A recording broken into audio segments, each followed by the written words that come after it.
What's going on? What's going on? Thanks to those joining me live and to those that'll be joining me on archive, D-Style Boxing. Here you are tuning into the 41st edition of the Round Table. 41 editions. We're coming back from a 3-week hiatus from the Round Table. I'm being joined by Maestro. Catch his show every Monday, Mano a Mano with Kenny T.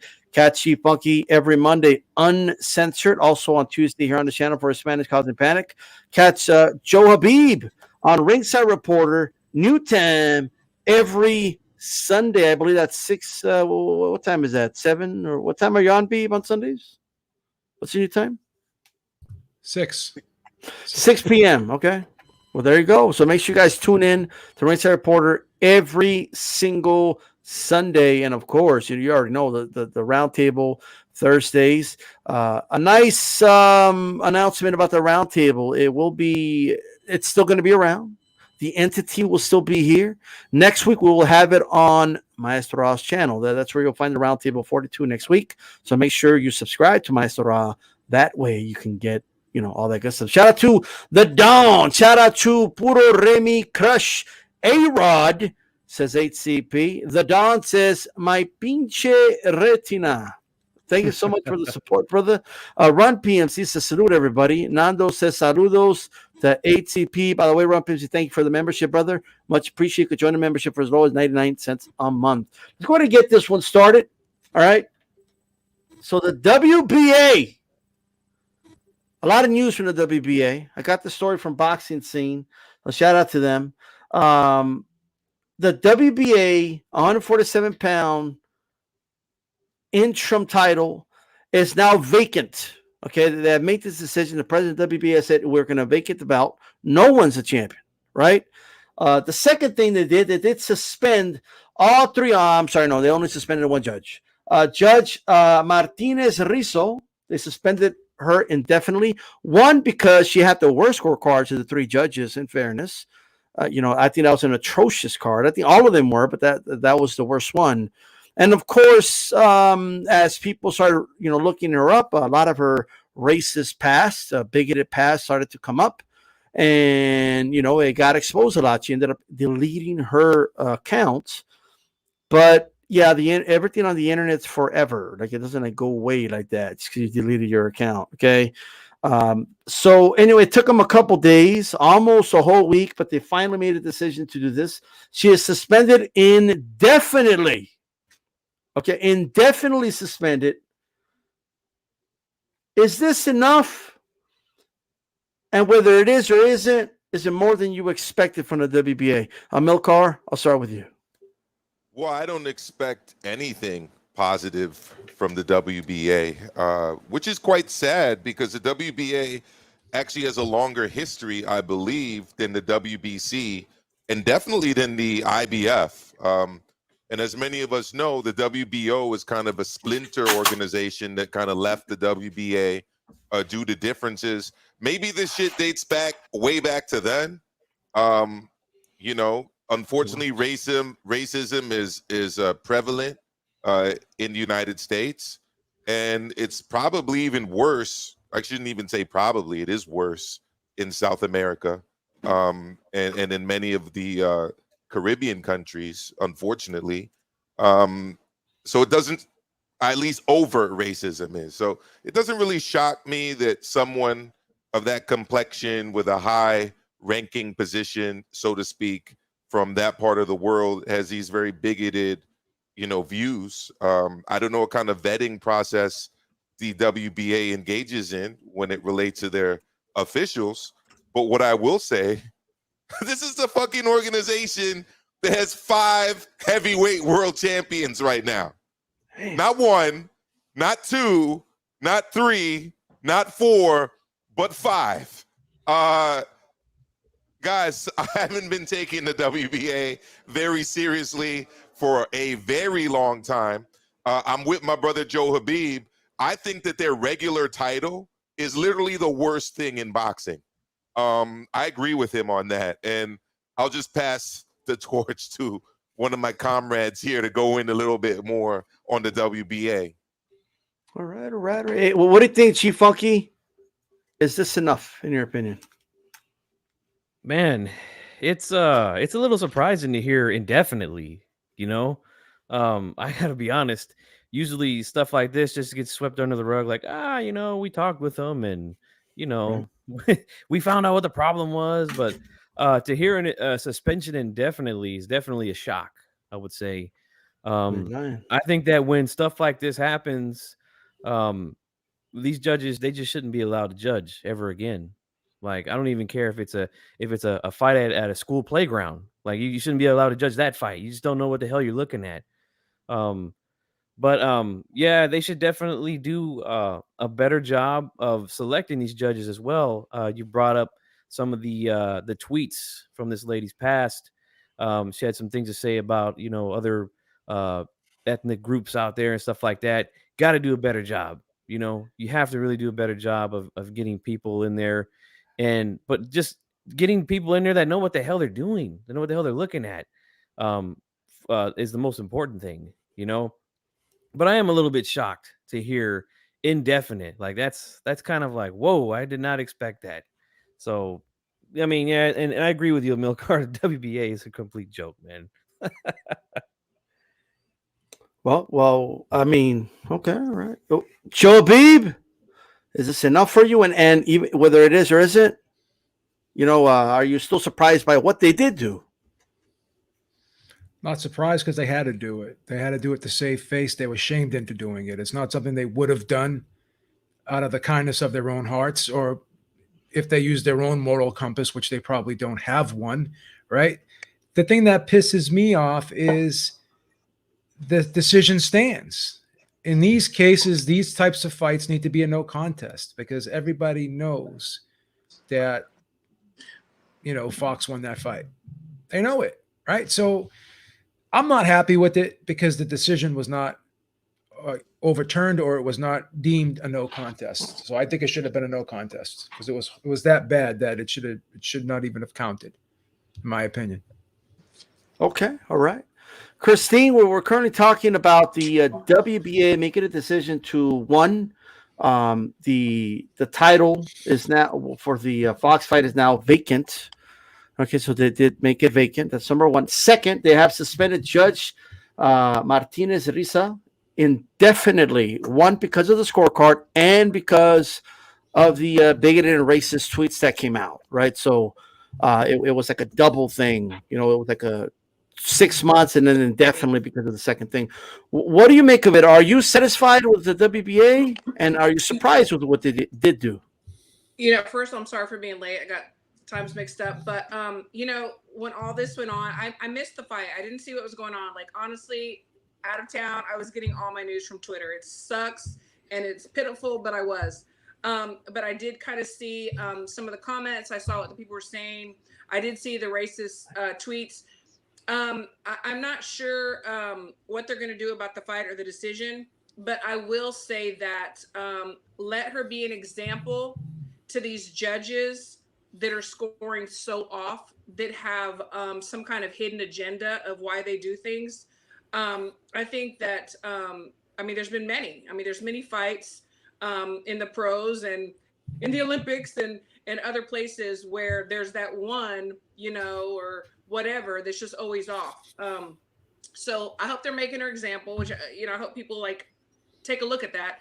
Number one. And number two, racism, it's just not to be tolerated, and for her to put that stuff on there, nobody knew about it, I guess, until this judging that she did. But let that be a lesson too, that whatever you put out there is going to come back to bite you in the butt, so as far as everything else, I don't know all the details, but those two things, I hope that she's the example, of what'll happen. Well, I definitely agree with that. But my question is, what about the other two judges, WBA? What about them? Because I still think they got it wrong. And I that's my question. Are they going to get suspended? Chief Funky brought up the point about vetting these judges. Making sure that we have some type of process. I don't know what the process is exactly, and I don't think anyone really knows what the exact process of judge is and how someone becomes a judge. We have a general idea, but nobody like really knows, right? And I do believe, like honestly believe, like if you want to join the Border Patrol, there's certain tests you need to pass. You know what I mean? If you want to become a police officer, certain tests you need to pass. If you want to become a firefighter, certain tests cognitive tests you need to pass. There should be some minimum requirements of something that, like, whether it's sitting them down and having them watch a round and not telling them who won the round, and then having them scored and telling you why they won it, something like that. Anything well, now if they do that, I would be very, very surprised. But at the end of the day, that's something that they definitely need to look at. Okay, I do agree with the point that we don't need a judge that has a vendetta and hates black people judging a fight that has a black person in it. That just reeks of a lot of problems, and that's something that we need to have, right? That's another thing that cannot be tolerated. And the same the other way around. Like if there's a judge that hates Mexicans and I'm a fighter, I don't want him to be judging my fight. That's crazy, right? So we need to make sure that this it gets dealt with. But here's my main issue. The WBA did this, right? Where does PBC fall with this? Because they put a video out congratulating, the other fighter, saying he earned his shot. That's what they put in the title. And they were ready to do nothing about it. Like nothing. So I do believe still that there should be some kind of responsibility on the networks, to put pressure on these sanctioning bodies. Look, if you want us to put Manny Pacquiao against Ugas for WBA title, do something about this. You know what I mean? Like there's some leverage it can use. It's just my opinion. But at the end of the day, I'm glad something was done. Is it enough? No. I don't understand why Fox used to fight this dude again. He already clearly beat him. Like I don't see, like, if anything, have him fight somebody. Have him fight for the regular belt or whatever. There's no need to even have him fight for this interim title again. And plus the WBA, you're in the middle. You're in the middle telling everybody you're trying to eliminate titles. That's the other thing. Maestre just hit to have 5 WBA champions at heavyweight. How the hell is that even possible? Right? You got Tank as a WBA champion, and so is Josh Sater. How is that possible, right? I want to talk about Rigondeaux, but they're going to be stripping him because they're trying to get rid of the titles. I mean, come on. So at the end of the day, I got to look at the big suits, right? I understand that the bank was robbed, but the big suits have the money, right? Like I get it, but I'm not going to let them just have a fallout person. I got to call out PBC. I got to say that I see a pattern here with some of these decisions. Okay, when the president of what was it, Colombia, came out and congratulated him, right? Like if nothing happened. PBC tweeted about it. Venezuela, yeah. Oh, Venezuela, my bad. Yes, and it's going to be accurate. So yes, Venezuela and Maduro, right? He congratulated him. Like I didn't see like the WBA, doing anything about that or saying, hey, you know what, we're going to reverse this decision. When that happened, there were definitely pressure to do it because it was just too obvious and too in the face with this judge. But what are they going to do about the other 2 judges? What about them? Christine, well, what do you think they're going to do with the other 2 judges? I don't know what they're going to do, but hopefully they're nervous and they're thinking about what they did, hopefully, or whatever the reason why they did it. Was it worth it? I had this conversation with somebody else, about, how can we make this more fair? I mean, because in every aspect of boxing, this happens. Do we need to, after, each fight, at each bout, have a talk and why did you judge this way and have a supervisor there? Or, I don't know. Like, I think there's always going to be some of that because if there's money involved or clout or whatever, it's going to happen. But we do definitely have to control it. I don't know what the answer is. And as far as the training, it's just sometimes not on the big fights, but, in the fights, the club shows, you get people that go and pay and do whatever and then get trained or whatever to judge fights. And that's what it is. And sometimes it's somebody's aunt, uncle, mom, cousin, it's just, I don't know. Where's the training? There's not really any training for this. Yeah, well, I mean that's hard to heal here. You know what I mean? What do you think, Maestro? What do you think are some solutions for this, in your opinion? Well, cancel culture is a big deal these days amongst the millennials, which I officially am. So why don't I just say we got to cancel the WBA? I mean, I'm not a big fan of cancel culture, but the WBA is atrocious.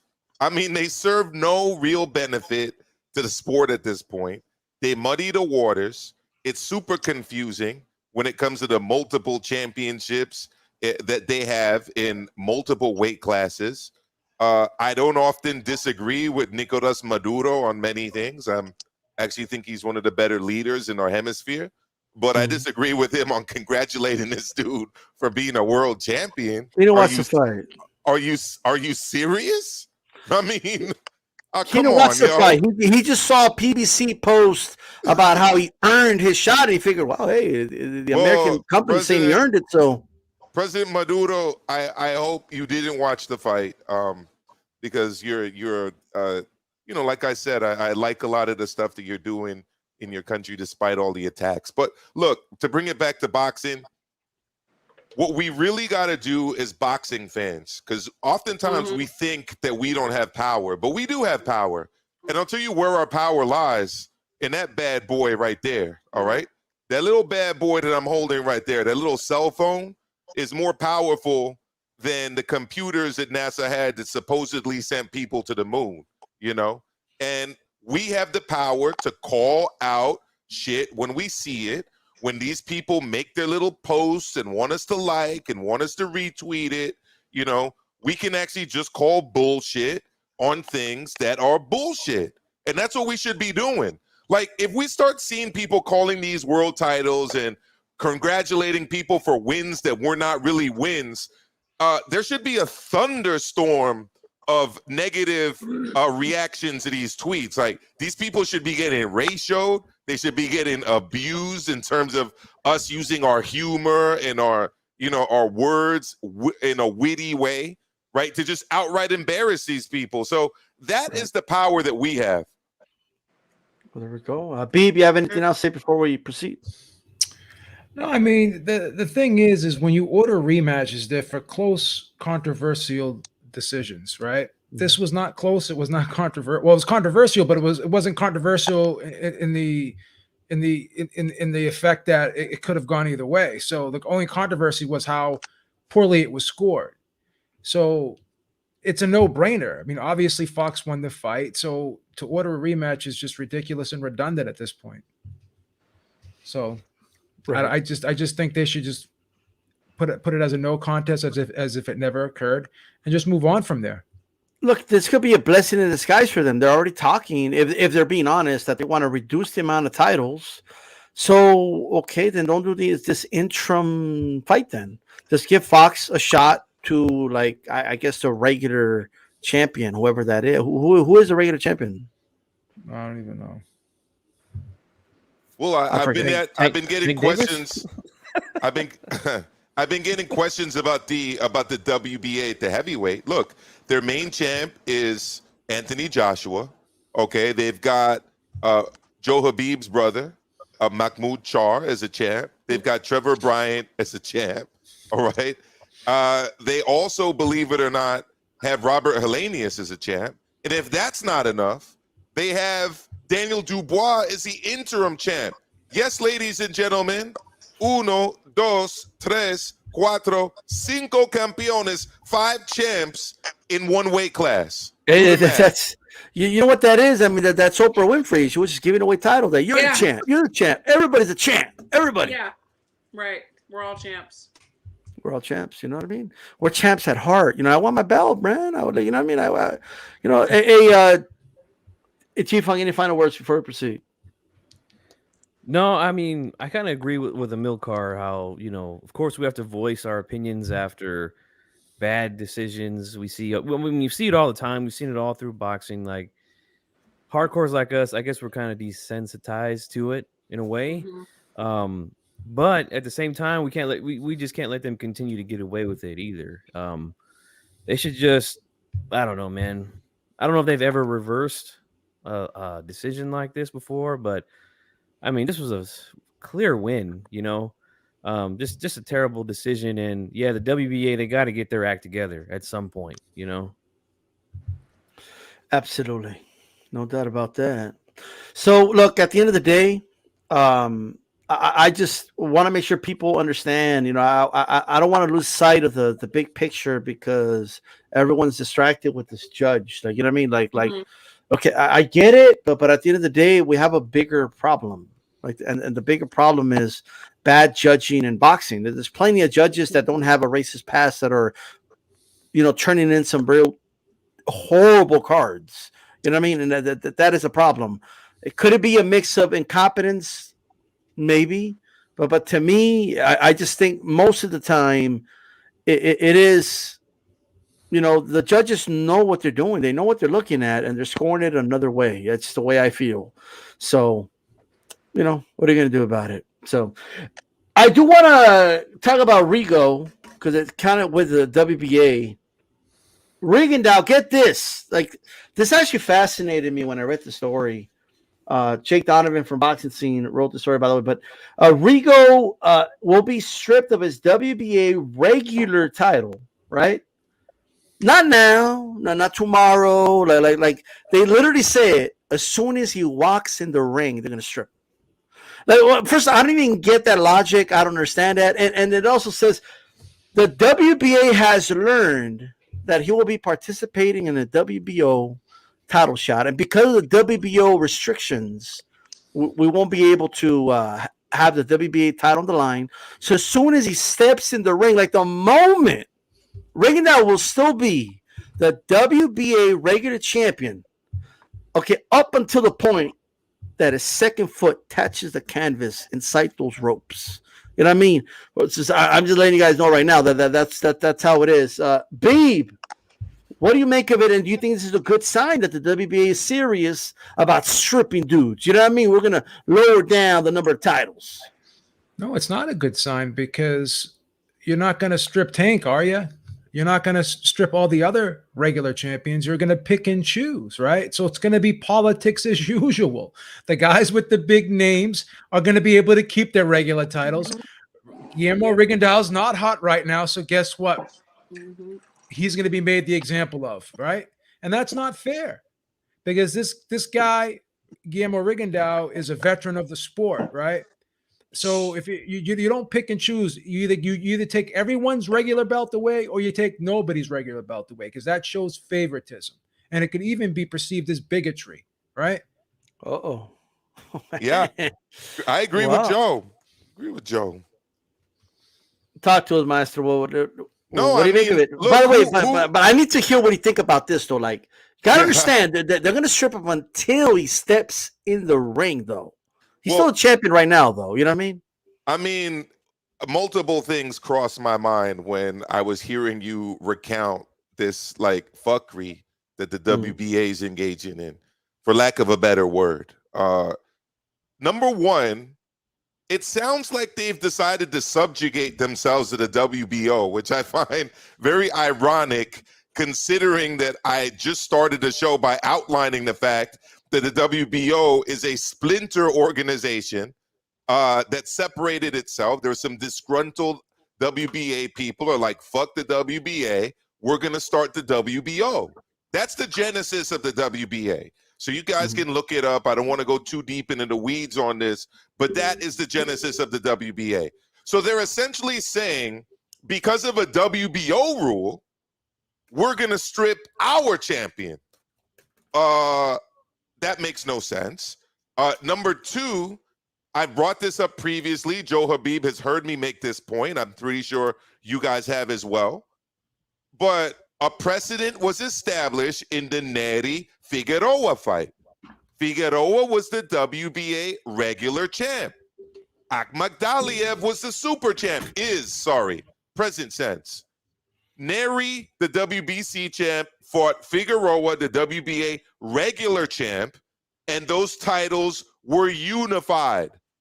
So if Figueroa can unify with the WBC, why can't Rigondeaux? Well, apparently they're saying that it's because the WBO only recognizes the super champ and not the WBA regular champ. Therefore, now we're going to follow WBO rules and strip our own fighter. Now, as to the point of bigotry, there are very few people in the sport of boxing based in the United States that have it harder than Rigondeaux.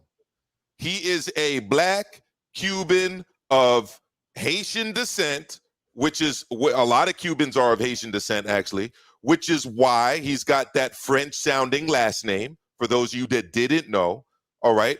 Bob Arum admitted that he had no idea how to promote him. The whites in Cuba and Little Havana, they don't like Rigondeaux. I don't know what to do.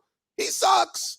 Now everybody vomits when I bring his name up. I mean, he's had it so hard. This is a guy who had to be smuggled to get into the country, who owes blood money to like 5 different managers, okay, that say they have contracts that he's got to pay every time he fights. Who has it harder than this dude? And now, at the age of 40 or 41, you're going to take away the little bit of a negotiating thing that he may have, that WBA trinket. Man, I just hope Rego wins this fight now because of this. I know I shouldn't say that because I'm supposed to be an independent observer and all of that good stuff. But I want him to win this fight. I want him to get that WBO title. I want him to get a rematch with Donaire or a big fight against Monster in a way. And I want that man to be able to secure his future for the rest of his life for him and his family off his next couple fights, because he's had a terrible hard time in the sport of boxing. And the WBO with this fuckery is just the last example of it. Christine, they're not going to strip him right now. They're going to strip him until he steps in the ring. I just want to make sure, like you know what I mean? So they want to keep him at the moment, but once he steps in the ring, it's a wrap. You know what I mean? Well, what do you make of it? I think I'm like shocked.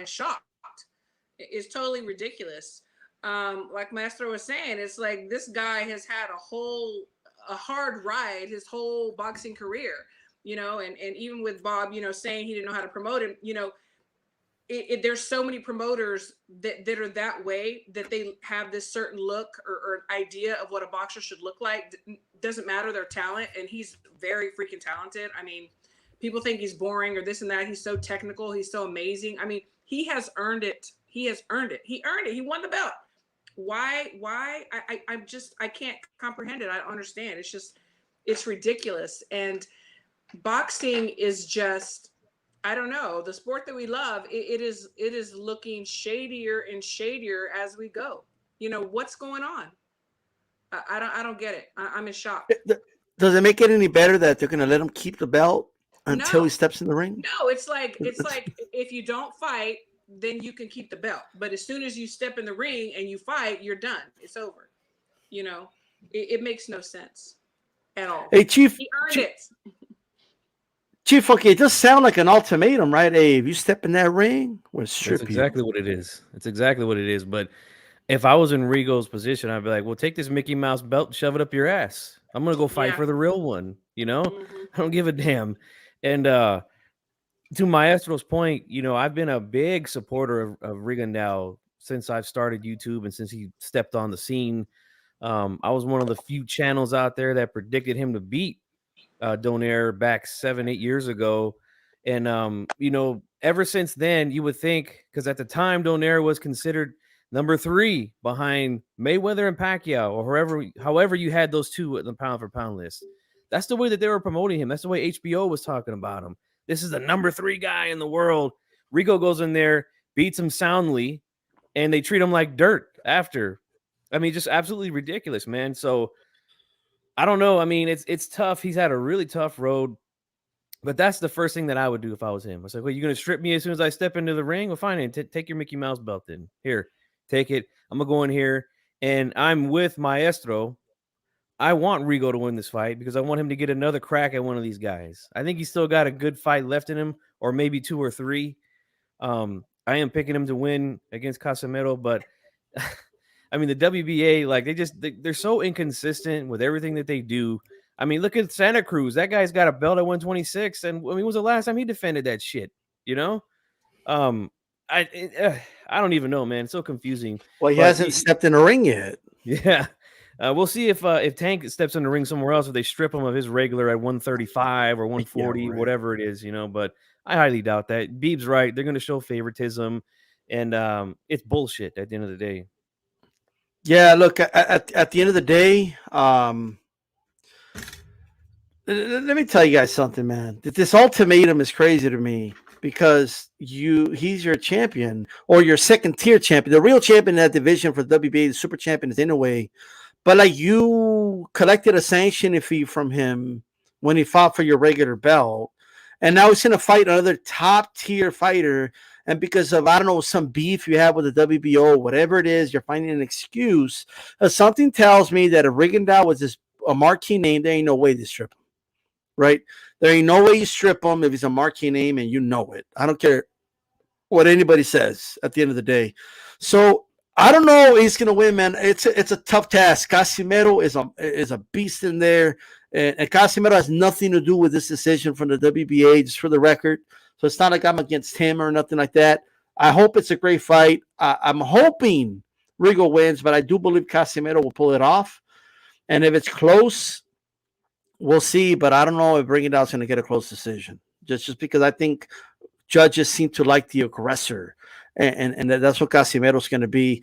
So bullshit by the WBA. I'm calling him bullshit. You know what I mean? Because at welterweight, you're going to schedule an interim WBA belt, but the regular WBA champion, this one, you're going to strip him because he's about to fight. Like this is ridiculous. And plus, spare me. Oh, we learned that Rigondeaux's going to be fighting Casimiro for the WBO. Man, you've been knowing that. Like aren't these dudes, don't they have the internet or something? Like, what did they mail out? Like, do they wait till they mail out this information to them or something? Like, what do you mean? Everybody knows he was going to fight Casimiro like weeks ago. What the fuck? Where are these dudes at? Where are they at? Like, they're not making any sense. They're just not. All right. So that is that. Now I don't know how that's going to affect an Inoue fight, because with a regular belt, it will be easier to like make the Inoue fight. You know, because Inoue is a super champion. Great so if point. he does beat Casimiro, we'll see how that goes. But with that said, before you jump off, that's a great point. Unfortunately, the way these stupid ass sanctioning bodies work is when you're a champion, you don't get ranked by the other organizations. So if he wins the WBO title, to your point, he's now lost his ability to enforce any kind of a mandatory against the monster. And, you know, it again, this is the life of Rego. You can make a telenovela off of what this dude's been through in the sport of boxing. And by the way, make sure you guys hit my like button, man. We're 58 live, 38 live. That means 20. Well, actually, I got 2 dislikes. So, but 18 of you haven't hit it though. You know what I mean? You could hit the like button and all that good stuff. By the way, I'm just gonna make the statement really quick. I find it funny how Loma beating Rigo is totally legit. No argument about it. No matter what, right?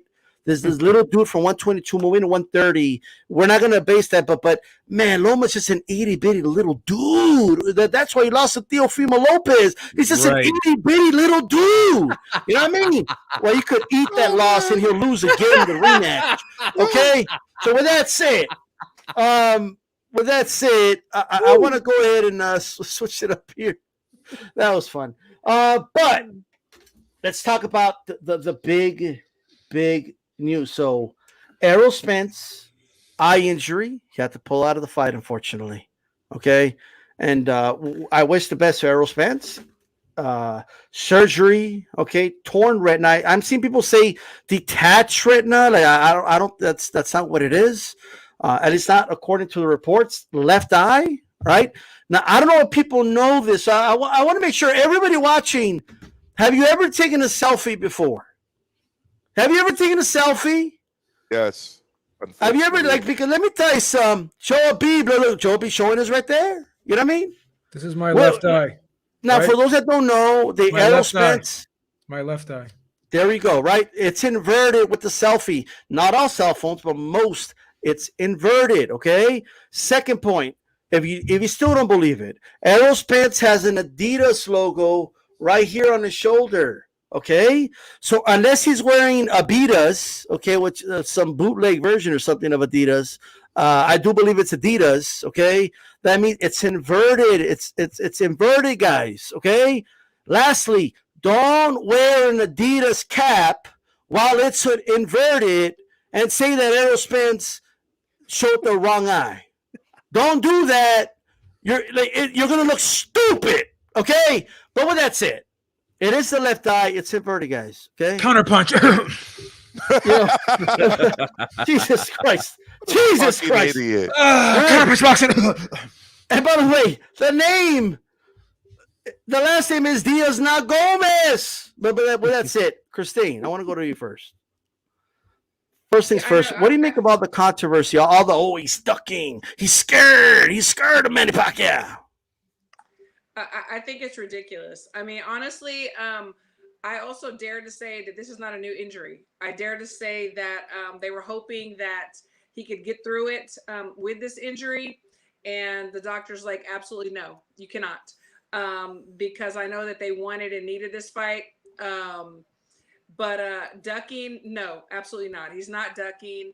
And the thing about the picture, that's so funny. It's like, are you serious? Like, I mean, anytime you take a picture like that, it's on the opposite side. And it's like people are always trying to look for something. And people, there's enough things in boxing. We don't have to add. We don't have to like make up stories. There's enough things that go on. He's injured. You know, I know somebody that had the same injury and had to retire. And I'm just hoping and praying that this is not the case with him. But that's a serious injury. I mean, you could lose your eyesight permanently. I don't know. It's ridiculous. It's laughable, all the things that people are saying. I also forgot to ask this, Christine, just to get a reaction. So according to Spence's trainer, right, they don't know when or how, like, the eye injury happened. You know, so like I said, yeah. I believe they knew about this injury, but the show must go on until the doctor says absolutely not. It will not go on. Okay, all right. Babe, I want to go to you, man. First of all, what do you make of Adrian James saying that they don't know how and when this happened? And do you suspect how it happens if you want to add that? But I do suspect. What do you make of all the controversy? All they're always faking, he's ducking, he's scared, he's scared, he's scared. I'm going to be perfectly honest with you. There is a difference between a torn and a detached. It's a very different injury. Ray Leonard actually had a detached, and he actually said that before the Tommy Hearns fight in sparring, that's when his eyes started feeling kind of funny, right? But, you know, at that point in time, the severity of the injury was not known. So he possibly could have went into the Tommy Hearns fight with a torn, and at the end of that fight, it became detached. So Errol Spence very well could have fought, because it seems as though he didn't have symptoms, because when it's really torn badly or it's detached, you see a whole bunch of spots coming at you. You know, you start seeing flashes, and you can't really see peripheral out of your eye. So what happens is when you tear it, the vitreous gel goes inside the tear, and it pushes on the back of the eye, and it causes it to detach. So that very well could have happened in the fight. So he possibly could have fought, right? But who knows what would have happened if he did fight? Could have had it detached, right? So that's that.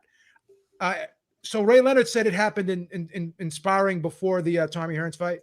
I think this possibly could have happened in sparring, in preparation for this fight.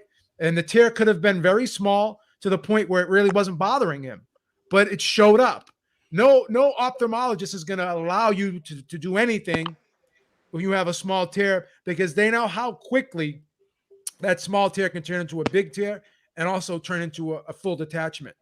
So when Ray Leonard had suffered that injury, he said his eye was bothering him for 9 months, but he didn't really know what it was.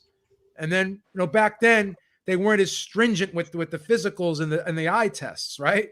He said his eye was bothering. He went to the hospital. They put a couple drops in his eye, and they said, come back in a couple of days and let me know how you feel, right? That would never happen today because now what they do before the fights is they dilate you and they take pictures of your eyes to make sure that there's nothing wrong with your eyes in terms of the retinas or any glaucoma or any cataracts or anything going on in that eye, in the eyes.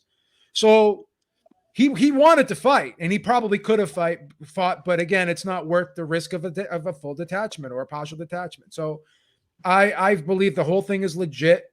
I don't think there's any controversy here. The reason why it came out is because, this is when they do 2 weeks is when they do the pre-medicals for the fighters, right?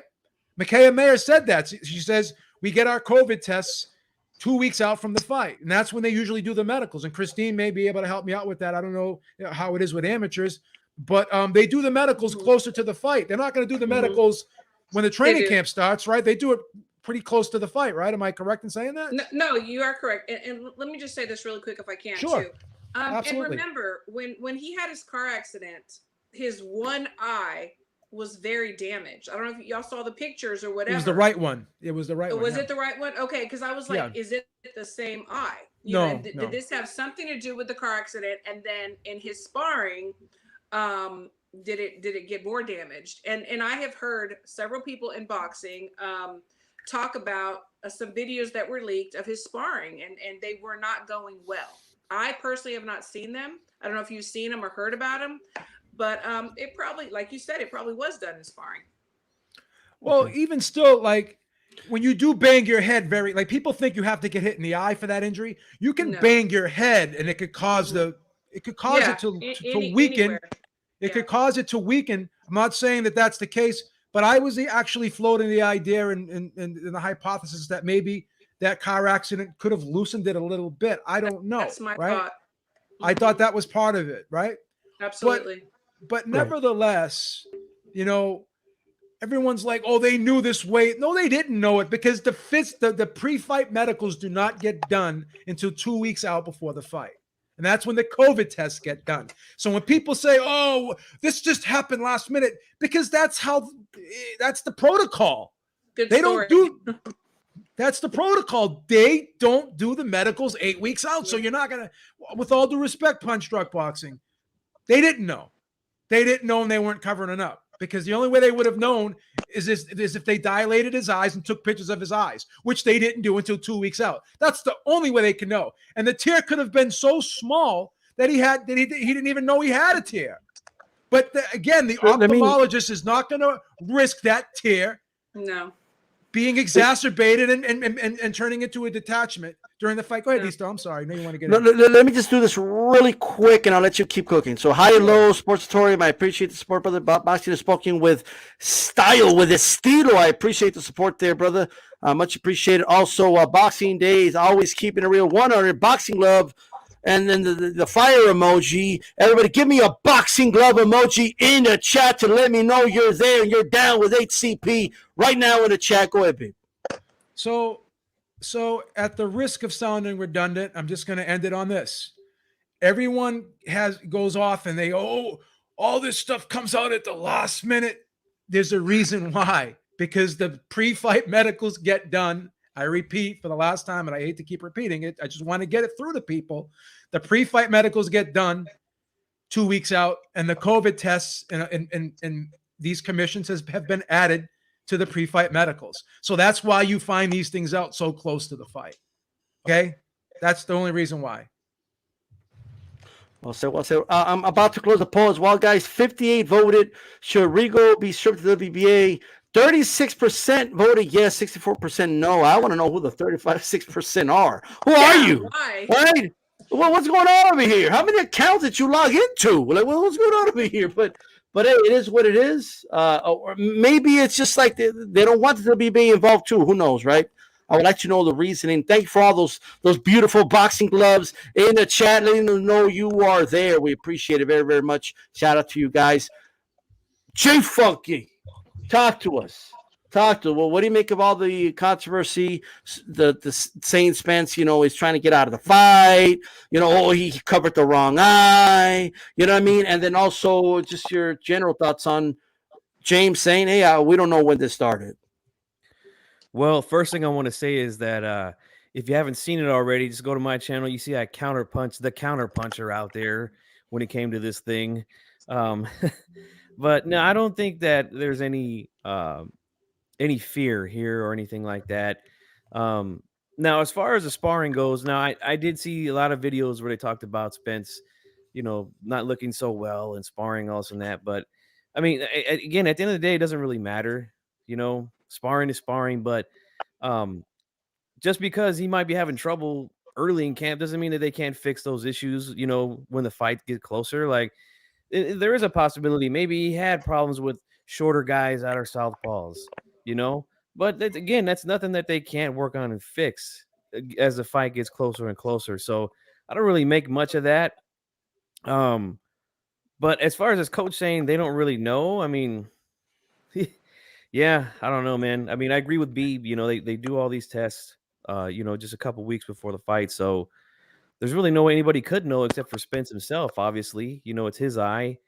And, I think this is a legit thing. And I'll say this from Manny's past, we saw what happened with Margarito when he broke his. Now, I think that injury happened really early in the fight. I want to say it was like in the first 4 rounds. And he continued, he powered through, finished the fight. And his eye was never the same. If you look at him now, his eye looks deformed. It looks like it's way down here.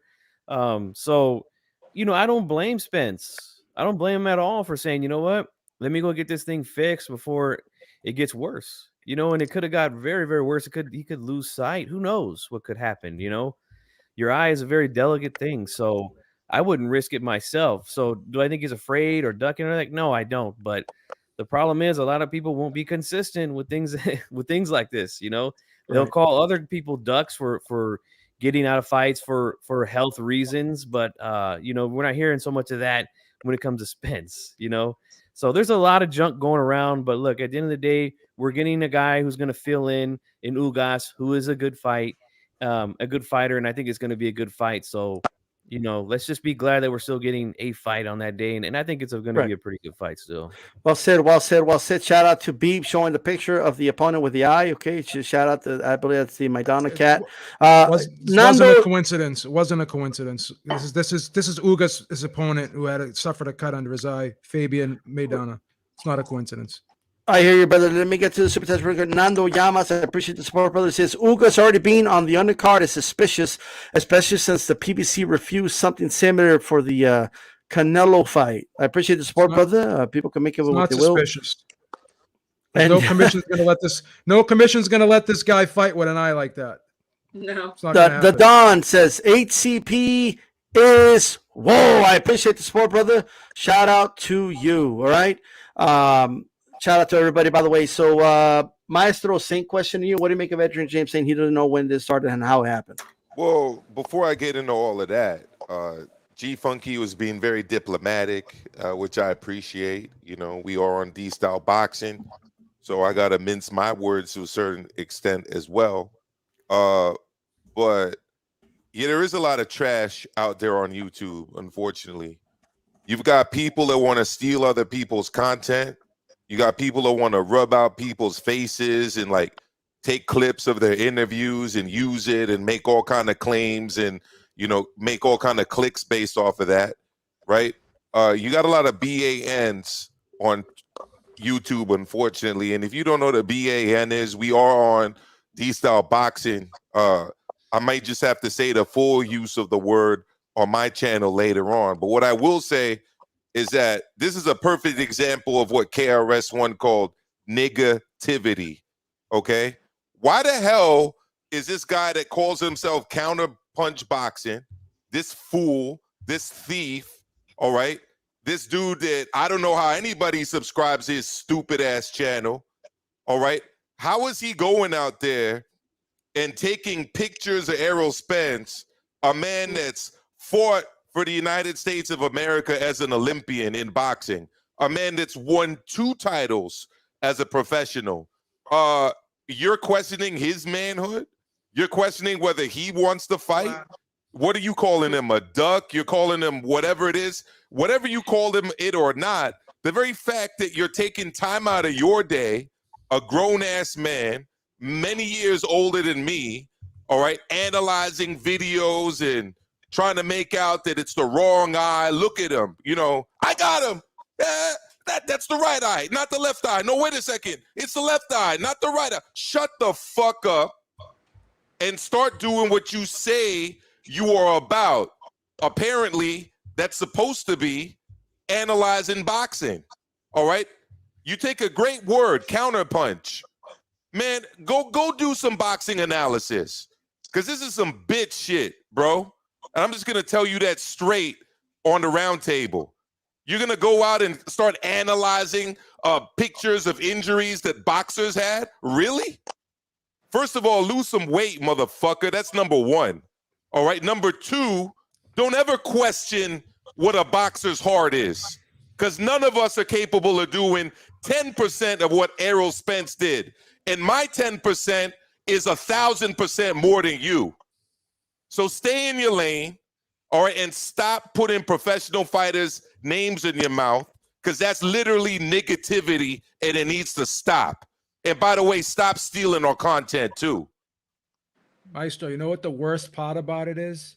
Errol Spence is a grown man, 31 years old, right? He's got kids. And then you know what he said to him? He's saying about him? Maybe he don't know his left from his right. How insulting is that? You're a grown man, right? 31 years old. Oh, maybe he don't know his left from his right. Shut the fuck up, you daffy motherfucker, man. Seriously.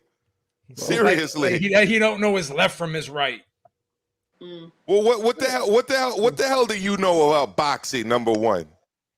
Come on, man. Oh, look, at the end of the day, well, we're going to go ahead and proceed, guys. It is what it is. You know what I mean? I want to go ahead and let's go to the next topic here. Virgil Ortiz against Robert the Ghost Guerrero. I don't know. Nobody's like saying, oh, my God, yes, about that. My question is this. Given the circumstances, given the fact that it's an undercard fight, you know, it's not like they're putting this on pay-per-view like as the main event. It's not like it's taking up the main event. It's an undercard fight. There's two guys that are giving something to the sport. And my argument is this. Why not let them both fight each other? Like, should we have them keep fighting elite welterweight still? I think it's a fight that makes sense. I think, and I believe it's going to be an exciting fight. That's what I believe. Pete, we'll start with you. What do you make of that fight, brother, in the next week on that undercard? Would you remember what I used to say back in the Robodope radio days? When you take two guys who are past their primes, but they're at the same level, when you match them up together, obviously they even each other out. And more often than not, you can get a good fight out of it, right? So these guys are past it, right? They've got miles on them. They're not what they used to be, Victor Ortiz and Robert Guerrero, right? But because they're pretty much at the same level, they could end up putting on a good fight. Now, is it a significant fight? Is this going to be an eliminator? The winner of this gets a title shot? I judging by the WBA, who knows? But I sure as hell hope not. But at the end of the day, both of these guys, two southpaws that have shown to be aggressive when they want to be. This could be a very entertaining fight, and I don't really hate it. I'm going to look at it for what it is, and I'm going to hope for the best, and I'm expecting a pretty decent fight. Maestro, what do you make of the fight, brother? You know, it's one of those throwback, maybe it would have been better when it happened type fights, but maybe it will be better now that both of these guys have clearly lost a lot on their fastball. And, you know, it might be rock'em sock'em robot, so to speak, given the fact that they're older and might not have the defensive prowess of past years. So will I watch the fight? Yes. Do I think it will be exciting? I think there's a good probability of that. But do I think that this card is worth $75? Absolutely not. I mean, this is not good, guys. You know, this is the classic, you know, we were going to charge you $75 for Pacquiao trying to get 2 new titles against Spence. And now we're going to give you Pac-Man against the guy who shouldn't even hold a title that Pacquiao used to have. And we've got a couple names of some older guys on the undercard that you'll probably remember, and that's about it. I mean, I don't know. Like, I'm obviously going to pay the $75. I'll admit that now. I'm probably going to split the pay-per-view with somebody else that wants to watch it, to be clear. But boxing fans are getting boned right now with this pay-per-view. And if anyone wants to know why... You're not a fan of the fight. No, I'm not. And if anyone wants to know why Canelo wanted a guarantee, this is why. Because fighters fall out. Well, okay. Robert Guerrero versus Virgil T is not why, but but what do you think of the fight, though? You don't like the fight? Is that your opinion about the fight? Make sure he says Victor. Yeah, say Victor, please. No, I mean, Virgil's fighting someone else. We're going to talk about that right now, Maestre. Like, you're giving away the next topic, so just the fight, brother. The fight. What do you think of the fight? Trash it if you want, but stick to the fight. Okay, here's what I think. It's two guys that are former world champions that have no shot of becoming world champions ever again, unless it's for a WBA title, I guess. But I've got no reason to be interested in this fight. It's like when the Yankees old-timers play at Yankee Stadium and like these old-timers games. I mean, yeah, it's kind of cool to see them, you know, pitching and hitting, but it's not Major League Baseball. Okay. Christine, what do you make of this fight? Victor Ortiz against Robert the Ghost Guerrero at this point in 2021 in an undercard. What do you make of the fight? Well, I have to agree with Maestro. I'm going to get the fight because I'm a boxing head, but how many non-boxing heads are going to get the fight now? I don't know. But the fight between them two, I would rather see them two fighting each other than anybody else, because then it would be totally like a dud. And I would much rather see them fight each other than watch these YouTube and Instagram and Facebook, you know, wannabe boxers. So am I super excited about it? No. But if I have to watch them, I would rather watch them fight each other. So we'll just leave it at that. Yeah, well, as our host stepped out for a second, I'll go ahead and just give my thoughts. I'll say this, man. Some of you might think I'm crazy, but I have a gut feeling that Victor Ortiz versus Robert Guerrero might be the fight of the night, man. It might just be the most entertaining fight of the night, you know? I mean, we got two guys who have been around a long time who, you know, they might feel like this is their last time getting on a card, which it most likely will be. So they might just show all out and go toe to toe, go war. We know that Robert Guerrero loves to bang it out. Ortiz has shown some toughness late in his career, though early on. I had questions about him, especially after the Maidana loss, where he was like, you know, I don't know if a guy like me needs to be getting hit like this, or said something weird like that. But he did show some toughness against Berto and a few other guys. Had his mental breakdown against Mayweather, but I don't know, man. I mean, is it a fight that should be happening? I would probably say no, but since they did make it, and with these guys' history, like, this could be the fight of the night. Who knows, man? These guys I'm telling you, I think they're gonna go balls to the wall, and I do think that the Ugas and Pacquiao fight will be good too, but this one here, man, might be just one of those old-fashioned brawls, man, toe-to-toe action. So I'm actually kind of looking forward to see how it plays out. G-Funky, I thought you were gonna give it a good old JR and call it a slobber knocker. A barn burner. But yeah, man, I don't know. Maybe I might have to get on the phone and call one Mr. Ruben Guerrero, the Mad Dog, and see what he thinks, man. I think he's in training right now, man. So I don't want to bother him, man. You never know how that guy is gonna react, you know. Oh shit! These style, you good, brother? Yeah, we're good. We're good. I don't know. Cool. I have to switch. I was doing some Houdini shit right now to get back on, so it is what it is. Okay. So anyway, I believe Christine. Did you finish your thoughts? Yeah, we all went. Okay. Here's my thought on the fight. Canelo, and I'm just playing. I'm gonna bring up Canelo. I'm gonna bring up Pacquiao. No. But in all seriousness, I actually don't mind the fight because it's not a selling point of the fight. You know what I mean? That's not what's selling the fight at the end of the day. It's just something extra. Like, you know what I mean? It's like when you go to a restaurant and they give you like the tostadas, like at the Mexican restaurant, it's like some extra shit. It is. It's like you're you know what I mean? Like, and I get, you know, even if the main course meal ain't good, I'll still be happy. Calix, how's it going, brother? Yo, what's up? Cali, what's up, bro? We missed out on a huge payday, man. A huge payday. What's that? We missed out on a huge payday. We were gonna get paid on this pack fight. Oh, I know. I know. We were gonna cash out here. I know. It's gonna be one of our greatest victories. It is. The one that the line that I'm looking at this weekend is Rego plus 200. I'm on that. And I think Casimero's gonna I picked Casimero to win the fight, but I'm all over that Rego plus 200. Yeah. All over it. Put the house on him. Drop the house. That's right. Yeah, I almost pulled off like switching laptops and mic equipment and everything. You know what I mean? But then G Funky was like, D-Style, you all right? Like, you know, I was almost there. I was almost there. But anyway, with that said, guys, we're going to go ahead and proceed here. Unfortunately, this shit just died on me like midway through the show. So it is what it is. Okay, but the show must go on. Let's go ahead and move on. Okay, let's go ahead and proceed. We're going to go ahead and proceed here. I broke my... Look at this. This is a mess. But anyway. Bro, I had a surge in the middle of mano a mano on Monday. I got knocked down myself.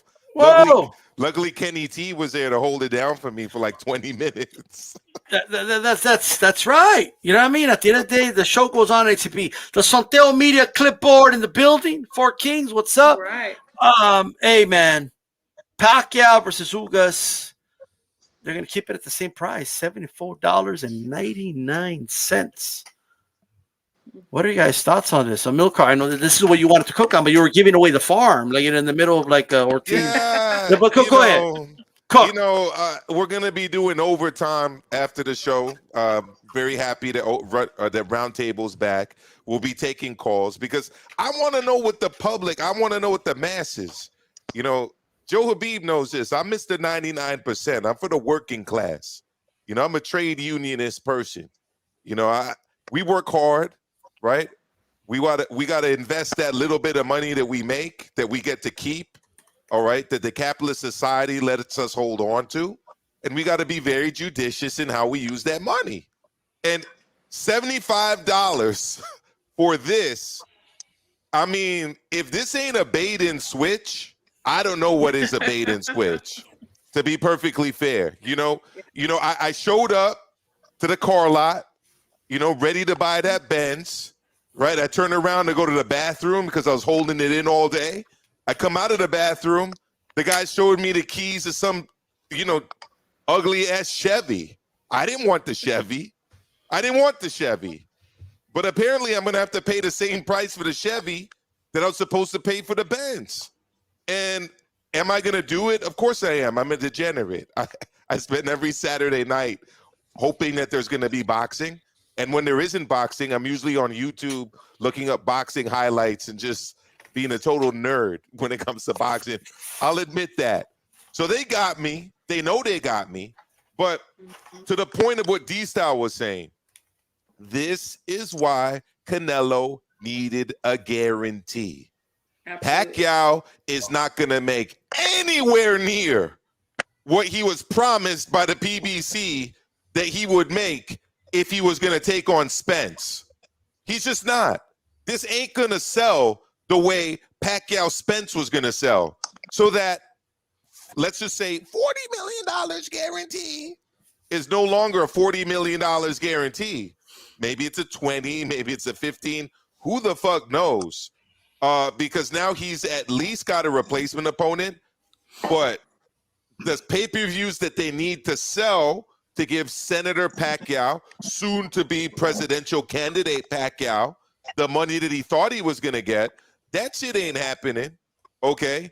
Luckily, you got a lot of Joe Habibs, D-style boxing, Calic boxing, Christines, and G-Funkies out there. So he's going to get paid something, but it's not going to be what the casuals are going to be contributing to. That's for damn sure.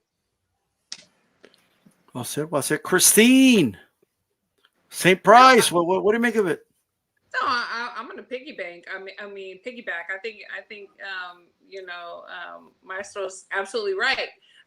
We boxing heads are gonna buy the fight, absolutely. But the casual fans that know Manny's name, they're not gonna buy it anymore. I mean, I just don't think that they are. And of course they had to keep it the same price because Manny's got to get paid his whatever they told him he was going to get paid or whatever, or close to it. I don't know. I think that a lot of people said that they should have dropped the price, and I think that would have been a slap in the face for Manny. So I think that's why they didn't do it, and they got to give him his paycheck.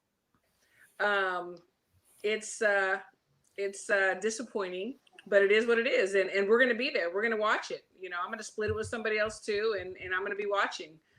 But it kind of sucks, definitely. Well said. Calix, talk to us. What do you make of the price still being the same, $74.99? For Ugas as it is. Do you feel like, hey, if it's Pacquiao, it's Pacquiao or what?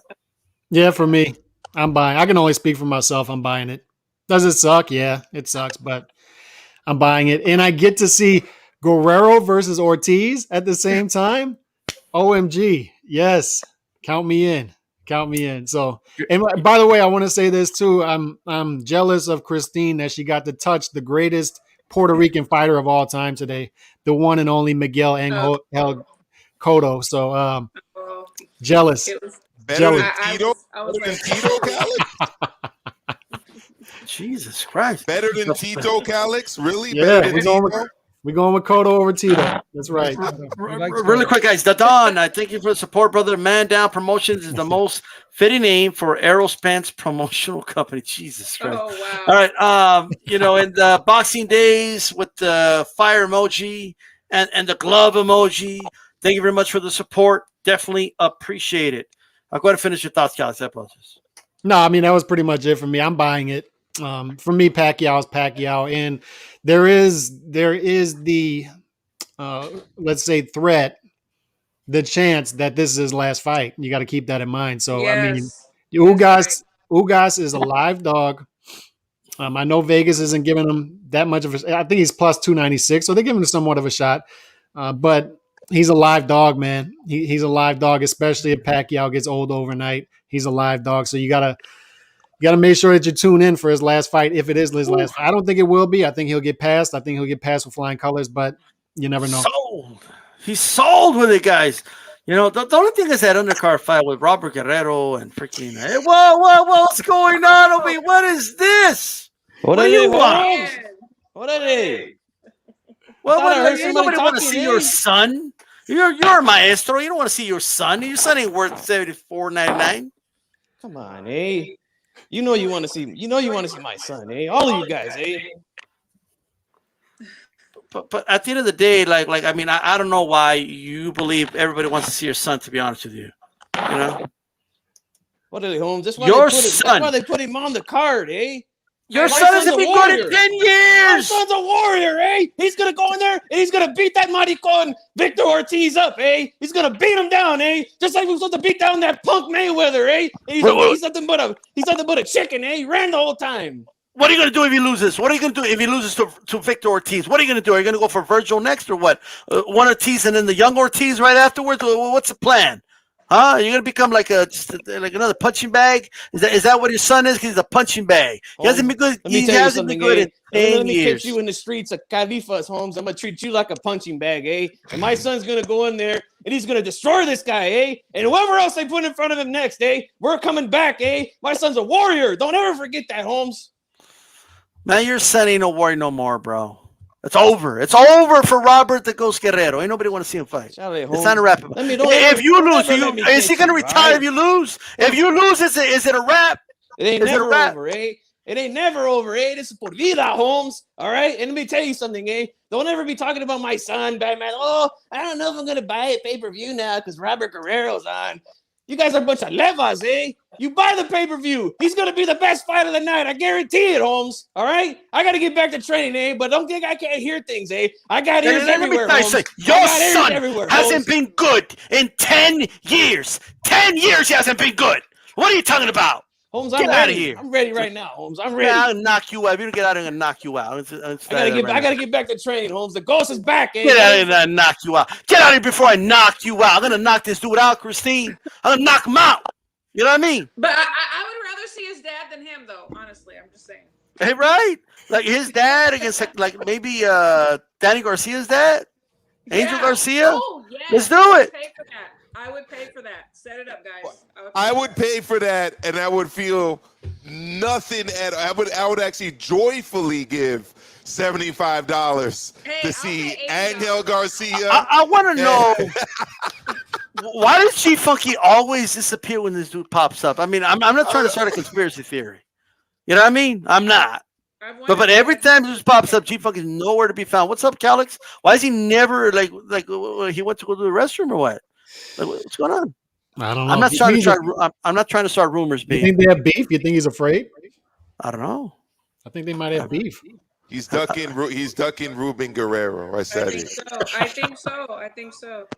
Scared? Okay, all right. I mean, there's people already saying, "Oh, it's the same guy." Like, well, here we go again with the conspiracy theories. You know what I mean, Beeb? That he's the same person, and you know what I mean. What's going on over here? Boxing fans, like they're already starting conspiracy theories that you're the same person and all this. Hey, I told you guys, man. You gotta be careful, man. This guy hears everything, man. Why are you afraid of him, G Funky? Why are you so afraid?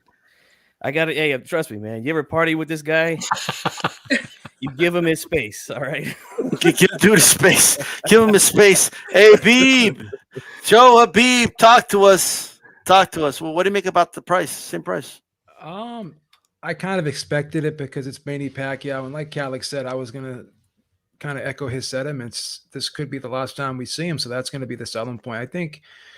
I think this still may do well because it is Manny Pacquiao, and people want to see if he can turn back the clock one more time, just like he did against Keith Thurman. And, they're going to be anticipating if he does win that Spence fight will happen. So they want to see how good he really looks, and how if that training camp footage that people were so high on about how good he looked in training camp, if that's going to translate into this fight. Will the old Manny Pacquiao or somewhere some of the semblance of the old Manny Pacquiao will he show up on Saturday night? That's what they're going to be looking for. So we'll see. The box, absolutely. I think one way they could sell it is it could possibly be the last fight of Manny Pacquiao's career. Another thing to keep in mind, usually pay-per-view, I think the Tank one was $79.99. It was already priced at $74.99. You could argue they had already brought it down. So, hey, quick question, not to hold things up, but what did the Thurman pay-per-view? How many buys did that do?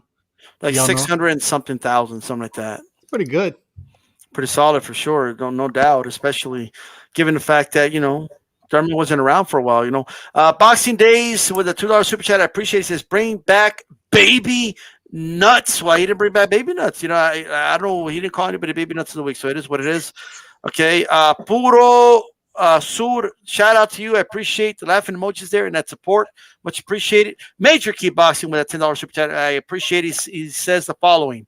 Ben saying things just don't add up. Nothing more unusual than the common 3-card Monte game or bait and switch. It doesn't feel right for many reasons. I'll elaborate more on this weekend. You guys can check it out at Major Key Boxing, so you can elaborate on what he doesn't believe adds up in regards to the Errol Spence situation. So shout out to Major Key Boxing. Once again, thank you for the support. G Funky, do you agree with your Uncle Ruben? Is this totally worth it? Because, it's just, Ruben's in the card. Well, I mean, for the casual, I don't know, man, if it would be worth it. One thing we know for sure is Pacquiao has a loyal following, man. They will buy his stuff. The last fight with Thurman. Now, Thurman was, obviously a champion like Ugas. Matter of fact, had the same belt, which is the weirdest thing. But that fight did over 600,000 buys. And Thurman, I mean, he had a few appearances on. I think he had one fight with, was it the Porter fight that was on CBS? I think it was a free fight. So he got a little bit of exposure out there to the national TV side. So I think, honestly, I really don't think it matters who he fights. His fans will buy it, and his fans are the majority of the buyers anyway. Like, I mean, obviously, if it was Spence, it'd probably do better. I don't know how much better, but it would probably do better than an Ugas as a dance partner. But I'm still gonna buy it. But I'm like Beeb, I buy just about every single pay-per-view out there except for a few. But yeah, I don't know, man. I don't think it really matters. I think it's gonna do well, probably around the same as the Thurman fight, I think. But I said it, man. I think that the Guerrero and Ortiz fight might steal the show, man. Might be a good fight. There we go. There we go. There we go. Well said. And look, just to say this, man. This is what pay-per-views cost, guys. Like it's actually less than the common pay-per-view already. Like, I think it was a bargain, Spence Pacquiao, compared to other pay-per-views anyway. You know, where it was priced at $74.99. That is in HD because they're all in HD now. So, I mean, if you ask me my honest opinion, I mean, I think as boxing fans, we always get ripped off anyway. Football fans don't need to pay, you know, to watch the Super Bowl. You know, and that's the biggest sporting game, you know, in the entire United States. You know, soccer fans don't need to pay to watch the World Cup finale. They don't need to pay pay-per-view for that. You know what I mean? They get to watch that, enjoy it, and the advertisers, you know, foot the bill. And it's the biggest game. It's bigger than any boxing fight. So we're already getting ripped off as boxing fans. We're the only idiotic fans that like to pay for shit and in some cases beg for it. Like, you know, like, no, make it pay-per-view. I want to pay. You know, like, what do you mean? You don't want to see Plant against Canelo on the zone? It's the same fight. It's not the same fight if it's on the zone. Like, what do you mean it's not the same fight? It's not the same fight. Yes, it is the same fight. I'm just saying. All right. So, yes, look, and this goes back all the way to the closed circuit days and all that. But for whatever reason, we're the suckers. You know what I mean? So we're already getting ripped off anyway. Okay. So I'm just used to it, I guess. 64. So keep it going. Just keep it going. I'm already used to it. Apparently, D-Styles won the lottery. I mean, $75 is a bargain for a pay-per-view. Well, I never said bargain. I said we're all getting ripped off. We're all getting ripped off, I said, is what I'm saying. Like Tank fights on pay-per-view and charges more than this. Like, are you like, so if now I don't think that should be on pay-per-view either, right? But you know, Pacquiao's worth more than Tank, in my opinion. You know, any day of the week. And Ugas is a better opponent than Barrios, in my opinion. You know, so I'll leave it at that. It's a better fight. It's definitely a better fight. There's no doubt about that. It's definitely a better fight. But what you're saying is that it's coming. What you're saying is it's coming with a $10 discount because instead of it costing $85, it's costing $75, right? Something like that. But at the end of the day,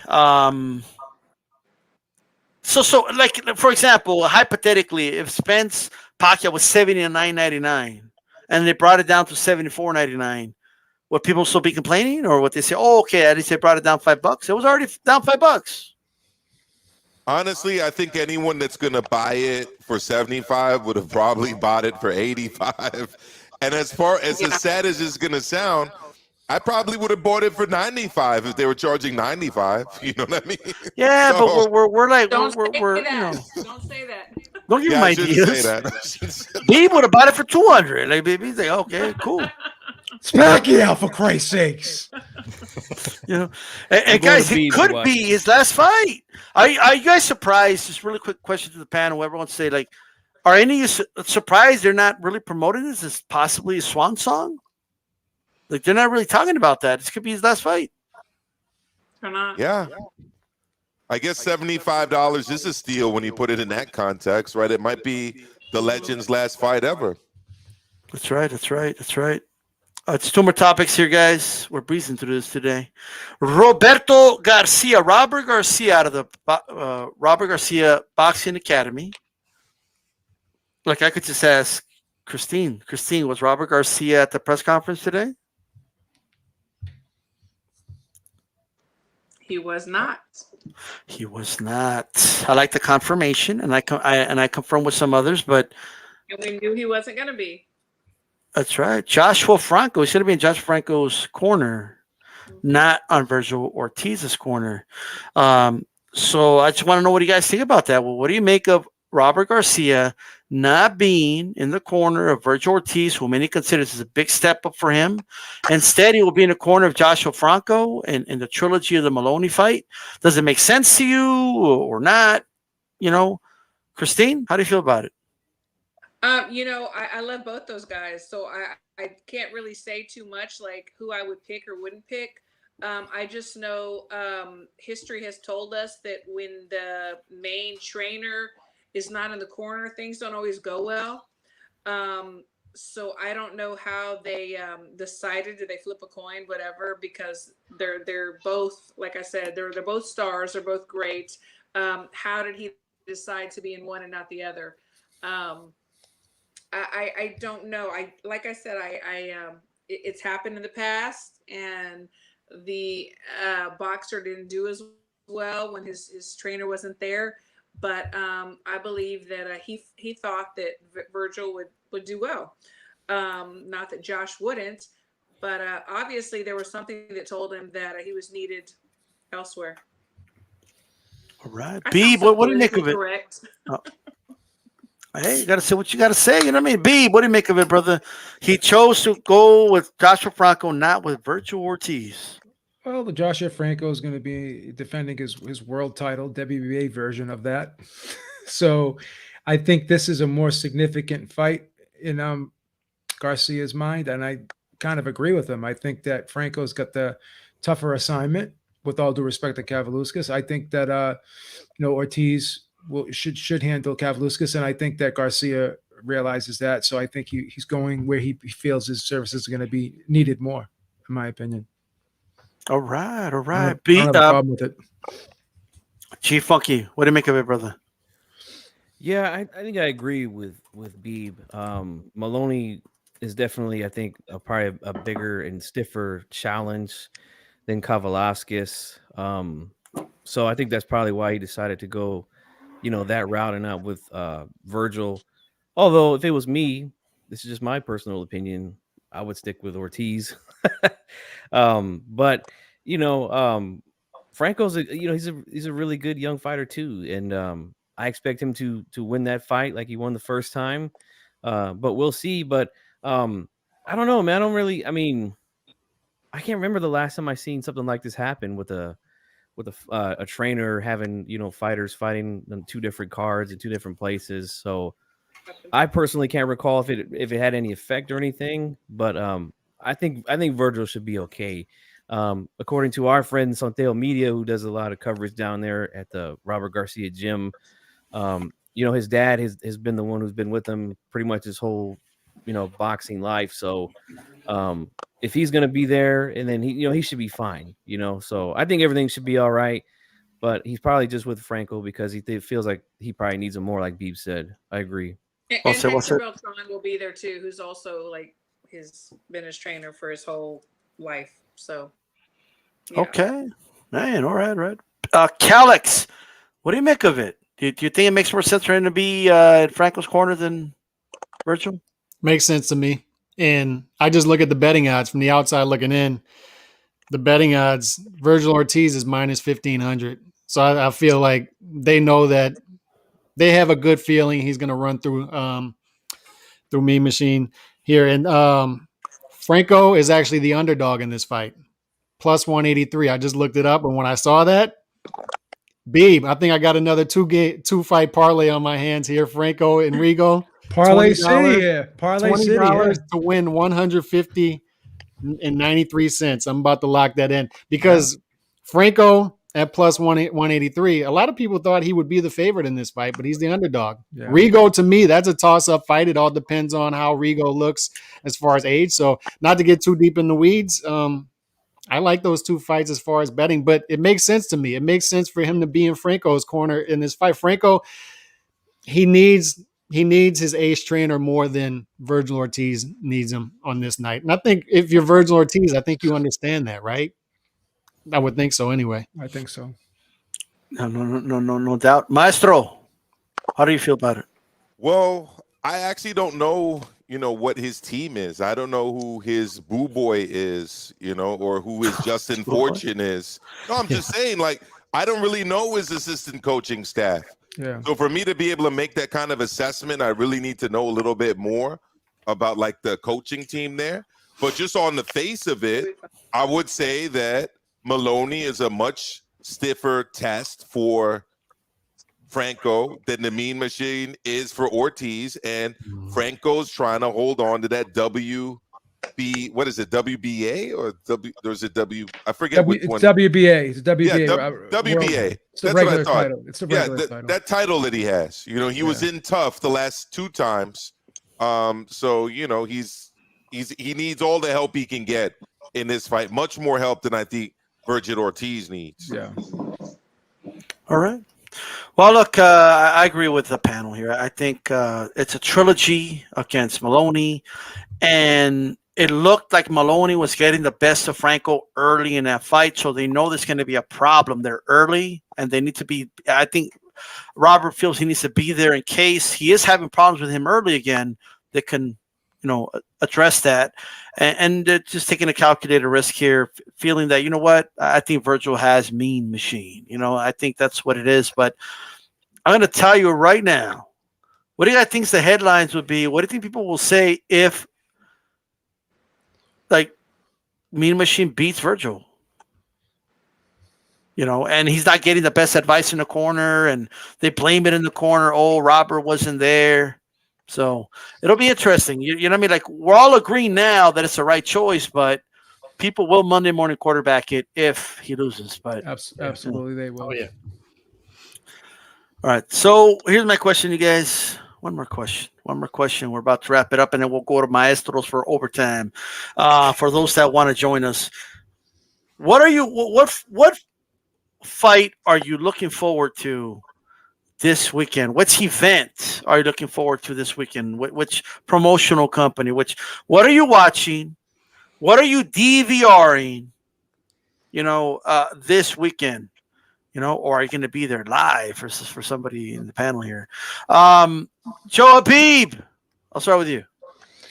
I'm gonna watch I'll be able to watch the early DAZN card, so I won't have to DVR that because there's 2 DAZN cards. One's going to be in the afternoon and one's going to be at night. So, but at night I'm gonna watch the Rigo Casemiro fight, and then I'll go back and watch the other on the apps. Okay. All right. Calix, same question. Strong weekend. And I was actually going to be at the Virgil Ortiz fight too, but I forgot my nephew's birthday party is this weekend, so didn't make the road trip. But I will actually be DVRing that one because the fight for me is Casemiro versus Rego, but Franco Maloney is another one. I mean, it's a strong weekend, and I'm pretty confident Virgil Ortiz runs through Mean Machine, which is why that'll be the third option for me. But I definitely want to see what Virgil Ortiz looks like, and I hope he looks great because, we get to those bigger fights quicker. But for me, it's Casemiro versus Rego. All right, okay. What a good uncle. Like, you know what I mean? Like, I ain't going to go to the fight for my nephew. You know what I mean? Got to. Uncle of the year, ladies and gentlemen. Now, let me ask you this, Calix. If that was like a Canelo fight, like, would you have told your nephew that you're gonna stay, or that would have been a tough Canelo fight? He would have taken his nephew to the Canelo fight. He would have took him to the Canelo fight. That would have been 50-50. That would have been 50-50. He might have. My nephew would have had to pay me a small sanctioning fee to keep me in town. Just a small one. Yeah, a small one. Just a small, like a percentage of his allowance, like a good 10% of your allowance over here. Hey, Maestro, what are you watching? What are you DVRing? Are you going to be like Batman, like watching different? How is Maestro's weekend going to be? Well, I mean, if I sit at my computer desk, I might be able to like do the whole double screen thing. But if I sit in the living room, where I usually watch my fights, and my wife is in Miami this weekend, so I can do whatever the hell I want. I might Well, bring not whatever you want, but I get your not, point. not whatever I want, but boxing wise, I might actually move the TV from one of the back rooms into the living room and do a double screen, right? But when the Rego fight is on, my full attention will be on the Rego fight, and then I will have to go back and watch everything else, like the Maloney fight. You know, pause it and then watch it later on. I agree with Joe. Luckily, there's some gaps there in the afternoon to the evening. The real question is going to be the evening, and for that, it's Rego #1 and everything else 2 and 3 and whatever else may be the case. Okay, all right. Christine, I already know, but what are you going to be watching, Christine? Well, obviously, I'm going to be at Virgil's fight, so everything else will be DVR. Are you going to be like this? Are you going to be like this? Go, Virgil! I may be. Come on, Maloney! I have my iPad and I have my phone, so yeah. Should it be like this? Absolutely. I got you. I don't know how y'all are, but it's tough because I can watch on my phone and the TV. It's hard for me to watch 2 fights at once. I get aggravated. It's very difficult. I get aggravated because I stop missing stuff, and I'm like, oh shit, what happened? Yeah. As soon as you turn away, you miss it. Yeah. Mm-hmm. All right. Okay. What about you, Chief Funky? What are you going to be watching? What are you going to be DVRing? How Chief Funky's weekend going to be? It's going to be a good weekend because we got a ton of fights. But I'll say this. I'll start with number 3. I'm going to DVR the third option for me, which will be Rigo versus Casimiro, only because that one is actually on, cable, and I can DVR it and go back and watch it later. Number 2 will probably be Franco Maloney, but I'll be trying to watch both of those fights at the same time because they're both on the apps. But the number 1 for me will be, no doubt about it, Virgil Ortiz versus Kavalaskis. These are the fights that I get most excited about. Is besides Undisputed, obviously, would be when the young guys like Ortiz, when they're climbing the ladder, and he's been climbing the ladder every single fight, and right now he's in there with a dangerous guy who's got a lot of power. So I'm more interested in that fight. I want to see how he does, and see what happens. I might even go live for that one. I don't know. We'll see. But that will be the way that I'm doing it. I'll try to watch both, but it's very hard to watch 2 fights at the same time, man. It's like almost impossible, Yeah.